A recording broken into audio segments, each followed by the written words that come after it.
দেই, তাহলে তার জন্য একবার নয়, দুইবার নয়, লক্ষবার তার জন্য জীবন দিতে আমি রাজি আছি।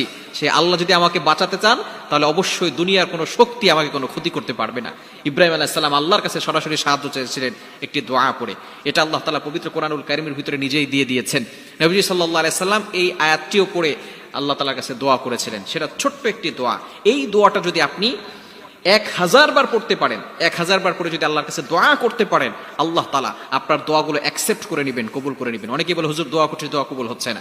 আল্লাহ পাক রব্বুল আলামিন পবিত্র কোরআনুল কারীমের ভিতরে নিজে বলে দিয়েছেন। 4 নাম্বার পারার 11 নম্বর পৃষ্ঠার 15 নম্বর লাইন, সূরা আনআমের 173 নম্বর আয়াতের একটি অংশ, হাসবুনাল্লাহু ওয়া নি'মাল ওয়াকিল, এতটুকু, আমার আল্লাহ আমার জন্য যথেষ্ট।